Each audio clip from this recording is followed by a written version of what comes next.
Let's get going with Chapter 2 in Illustrator. Chapter 2 deals with techniques for selecting artwork. So we're going to learn mainly two tools right now, the Selection and Direct Selection tool. We're going to understand what Smart Guides do. We're going to save selections for future use, hide and lock items, and a few other things. So let's get started in Illustrator. Let's do an open, so you can either use the open button or you can go up to File, Open. It does the same thing. And then we need to navigate to wherever we have our Illustrator lesson files.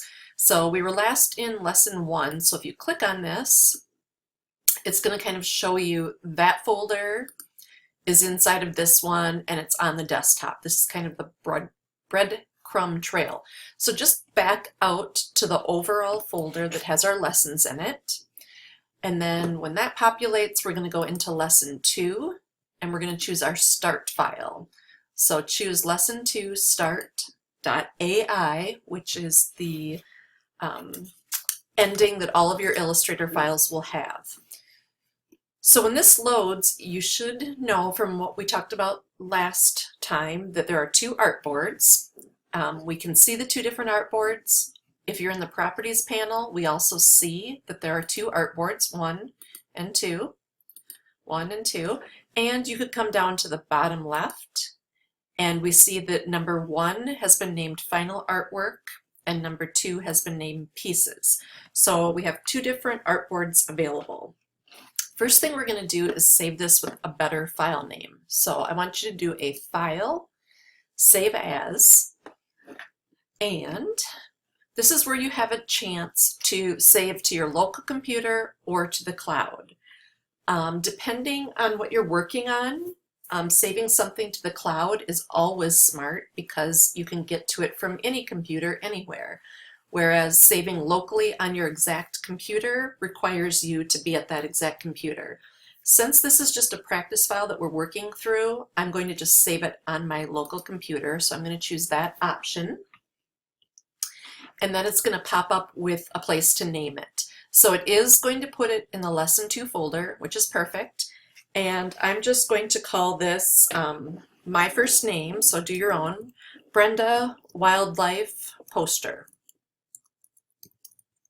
I'm using capital letters. Don't use spaces in your file names. It's just a good practice to get into. So either run them all together and use a capital letter here and there, or use an underscore or a hyphen to split the words. But actually putting in spaces can cause you problems more when we work with web files than when we deal with print, but good habit to get into. So Brenda Wildlife Poster, it's going to go in Lesson 2. It is saving as an Illustrator file.ai. If you wanted to change that in this drop-down, this is where you have some different options. So perhaps an EPS file, an AIT, a PDF, etc. .ai is the default, and that's what we're going to do. So just click Save and wait for it to catch up. All right, this pop-up window, when it pops up, I just want to go over it with you, but in the future, you really don't pay much attention to it. We are saving this as Illustrator 2020 because that's the software that we're working in. But let's say you were working for a client and they didn't own this. They only owned Illustrator CS6, which is several years ago. You can save it to be backward compatible. That way when you send the file to them in CS6, it will work for them. But we're going to assume that we're going to stay working in the Illustrator 2020 family and just leave that as it is. You don't need to go backwards compatible. The options, this option to create a PDF compatible file is turned on by default, and that's really helpful because it will save your file as a PDF so that people without Illustrator can open it and look at it, but people who do have Illustrator can open that PDF and it will function like an Illustrator file. All the layers, all the extra things you've done will come along with it. So basically when this pops up, everything's fine. We'll just press OK in the future, but I did want to kind of talk about a few things. So we've done that, and notice now in the tab, instead of saying it's a Start To file, it now says Brenda Wildlife Poster. We're at 93%, and this is a CMYK color space, which means CMYK is cyan, magenta, yellow, and black. Those are the 4 inks that we use in actual printing to create and mix together all of the colors that we use in print. So whenever you're doing something for print, you work in the CMYK color space. And if you're doing something only for web output, like web graphics, then we work in the RGB color space, red, green, blue. And that's what all monitors are. Everything that's backlit, so your iPad, your phone, displays, things like that. We'll be talking about these color spaces a lot in these 2 classes, and you'll cover it quite heavily in Design Fundamentals with Mary.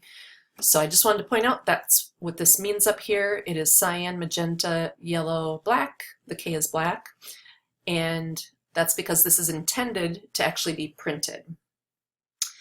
We're going to want to fit all of our artboards in the window. So if you forget the shortcut, it's under View, Fit All, and you can see that it's on a Mac, it is Option Command number 0.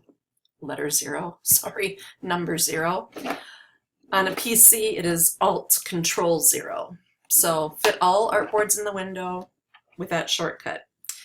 And then just to make sure we're all on the same space, which I can see up here, I have something called My Workspace, one that I customized. I actually want to go and reset that to be Essentials. So come up to this workspace and click on Essentials, and then click it again, and to make sure we're going to reset Essentials. You could have also done that up here in Window, Workspace. You could have chosen Essentials and then the second time done a reset. The first time you click Essentials, it goes back to the layout as you had it in Essentials, and when you reset it, it goes back to the default, meaning all the panels are the default. So in Essentials, we now have the Properties, Layers, and Libraries as our main panels over here on the right. And because nothing is selected on either artboard, our Properties panel tells us that there's nothing selected. This is being measured in inches. We don't have our rulers on yet, but I'll show you that in a while. And there are 2 artboards. So the first thing we want to do is learn how to select objects, because you need to do this either creating from scratch or selecting and modifying them. So we're going to learn about this top tool, the selection tool, and the second one, the direct selection tool. Note the keyboard shortcuts V and A, and you'll be using those quite a bit. All right, let's practice with our direct selection tool. So have that selected, letter V or this top tool. And we want to specifically go to the second artboard, and by choosing that, either up here or down at the bottom, it should bring it more into, well, it is in view because we did a fit all in window. If it were off of view, it would actually bring it into view. And then from there, we want to see just this artboard to fit this one in the window. So that's a Command 0 or a Control 0 on a PC. So that fits your single artboard in the window. With our selection tool, we're just going to arrow over or move over different pieces. And I want you to notice that when you're over something, there is something of a light blue line over it telling you that it's selecting that. Another thing is when you get to an edge, you're going to see a square show up underneath your pointer, and it might tell you that it's a path or that it's an anchor or something like that. So right now I see path, path, path, path. There, right when I get to the very top, I'm actually hovering over an anchor. So whatever piece you're on, as you move your cursor around, I'm on a path, and when I get to this tip, it's actually an anchor. All right, we are going to zoom in on these 2 beige circles, and the easiest way to do that is with your keyboard shortcuts, which are Command+. So let's just zoom in a few times, and then remember, if you need to reposition this with the hand tool, the shortcut is just to hold down your space bar, and then you get the hand tool and you can move this around a little bit. So zoom in so that we can see these 2 beige circles, but we also have some working room below them and to the right. With our selection tool, we're going to actually click on or select this first shape on the left. Once we do that, we can see in the properties panel that it tells us that we're now on a path. We can see the width and height of this. We can see what color it is filled with, and that it has a 1-point black stroke or outline on it. Also, when we select this, we get the bounding box, which is this blue outline all the way around it, and that's telling us that the whole thing is being selected. If we look at our layers panel over here, I just want to activate that and show you the layers panel. Everything on this sheet is in the first layer, and if I twirl it open, everything that's on the first layer is color-coded in blue, meaning that if we highlight it, it's going to show up in blue because that's the color coding for layer 1.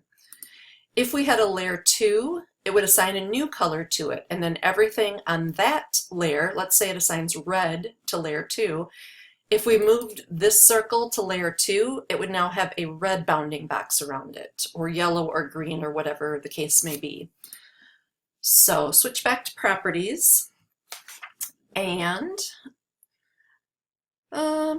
we can use this bounding box, by the way, to resize or rotate. So I'm just going to show you that you can pull on a corner, and because I'm just randomly pulling on a corner, it's allowing me to stretch this disproportionately, which is usually what we don't want.